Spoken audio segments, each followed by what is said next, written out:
Thank you, Connie. So how many people here have a big, innovative idea? Awesome.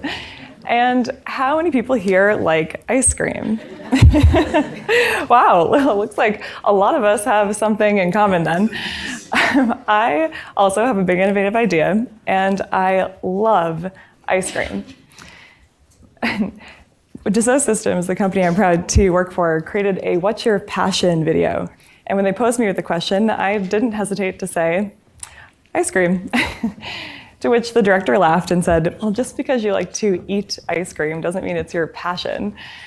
He quickly realized it really is my passion, and we've since bonded over that in our love of homemade ice cream. It's a passion that manifested itself into a startup while I was studying business and entrepreneurship. With a small team, a lot of passion, and just about zero funding, we quite literally whipped up ice cream in our kitchen every day. We searched high and low for the right manufacturers and ingredients that aligned well with our mission. And we pitched our hearts out to investors and to panels of judges for the hope that we could share this love of ice cream with the world. Now you might be wondering what happened to my startup and where it is today. Well, it's dead. I killed it. We failed at starting a startup right in that trough of sorrow where so many startups just can't quite seem to make it through and reach the promised land. But it's okay. I don't say that out of any real sorrow or pity by any means. I actually say it from a similar viewpoint to Sarah Blakely. You guys probably know her best for being the founder of Spanx. Sarah has this awesome positive outlook on failure because every night her father would encourage them to share their failures at the dinner table. And rather than criticizing, they would celebrate that effort, regardless of the outcome. So it shifted her mindset from failure of a failed outcome to failure for lack of trying. So she has this great outlook that if you're trying, you're not failing because you're learning something really valuable. So if we look at this as our big family dinner table or breakfast table at 10 a.m., I'm glad to share my failure with you because it taught me a lot of really valuable lessons. So let's get comfortable with failure. Let's fail fast, fail often, and let's iterate, as all great startups do. So now that we're a bit more comfortable with failure, let's look at the other end of the spectrum, which is success. And success may be really different, right, for all of us. My version of success in having an ice cream business could be really, really different from your version of success. But what's the same is how we get there. It's that equation. Success is actually pretty simple. It's as easy as a 3-letter acronym, A, M, and O. It's our abilities, our motivation, and our opportunity. And this is what startups are really good at. It's a common management theory, but startups have nailed this down. It's the reason why startups have become the catalyst for innovation that changes the world. By embracing our failures and our efforts, regardless of the outcome, and striving for success, no matter how hard or impossible it may seem, this is why we continue to see progress and change all around us, right? And startups, without their success and innovation, we would only ever see these small incremental changes slowly over time, rather than seeing large, significant, intentional changes at rapid speeds. So let's learn from startup innovation and understand our own ability, motivation, and success, and opportunity so that we can achieve our own success. So starting with A, with the ability. Thomas Reid's work coined the phrase, a chain is only as strong as its weakest link. Now, in recent years, Techstars, the startup accelerator, took this phrase, along with many others, and repurposed it into a pretty comedic blog post about entrepreneurial fortune cookies. And this one quite simply translates to, a startup is only as strong as its weakest employee.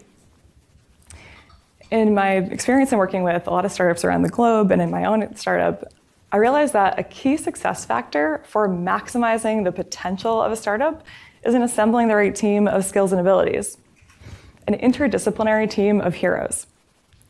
A great example of this is a startup out of Boston, actually, called SparkCharge. And I've been fortunate enough to work with SparkCharge through the SolidWorks for Entrepreneurs program in helping them with some design tools and resources.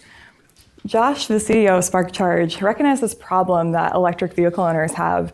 So for any of you electric vehicle owners out there, you might be familiar with this anxiety called range anxiety, that this fear that you're not going to make it to your destination because your car is going to run out of charge, right? So you can end up stranded on the side of the road, and that's not so fun. So what Josh came up with was a portable modular charging unit that could fit in the trunk of your car or even be delivered to you as easily as pizza delivery. Pretty cool, right? So we actually thought it was really cool. This is what it looks like, by the way. So they recently won our 3D Experience pitch competition at our annual user summit. And just last week, they pitched to our CEO for a chance to be part of our 3D Experience accelerator program. So they've seen a lot of success. They've even won $1 million from the 43 North competition. And a lot of this success is due to the fact that Josh assembled the right team from day one. See, Josh studied economics and data science, but had come up with this great idea. He knew that he needed the right technical expertise to actually make SparkCharge come to life and to design the product.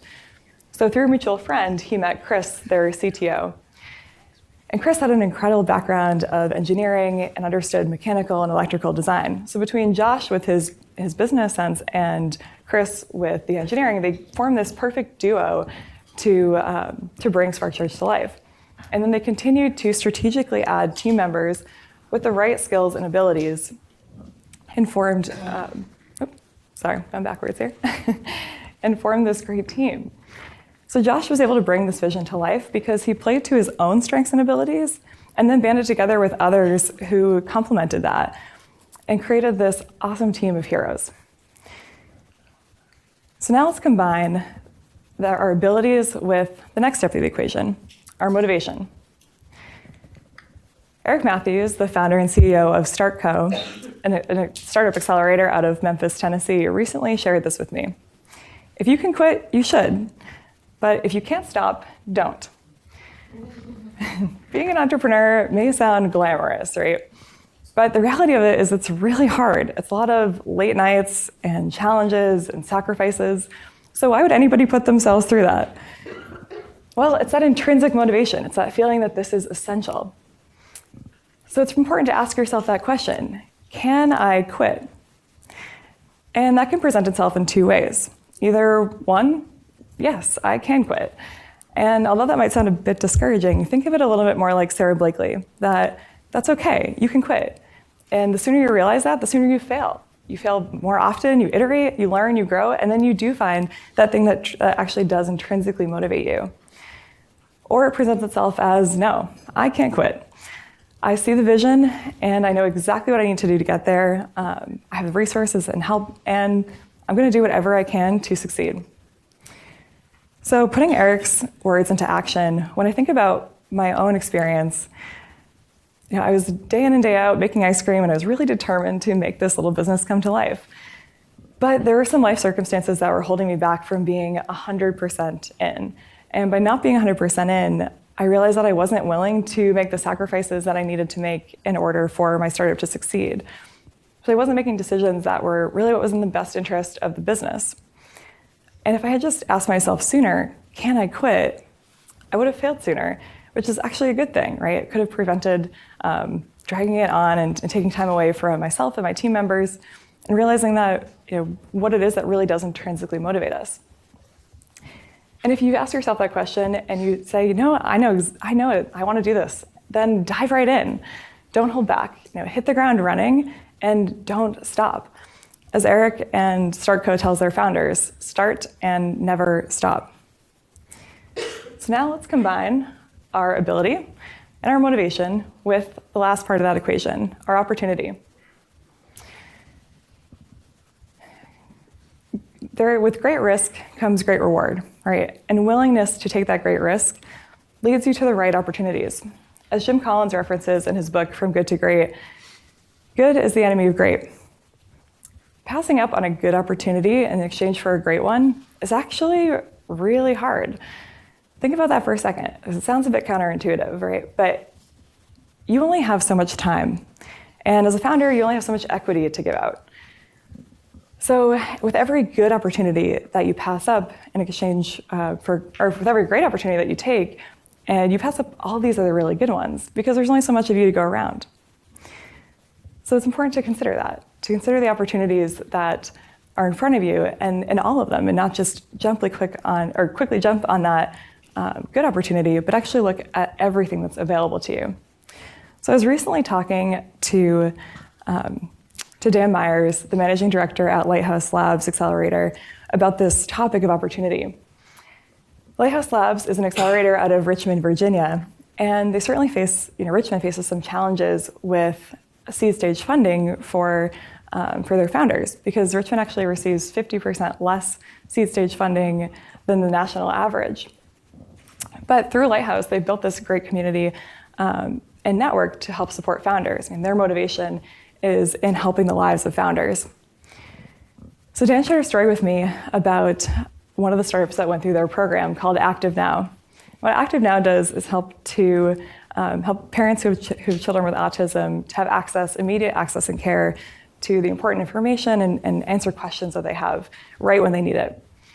A really honorable mission. And Active Now is offered a really good opportunity.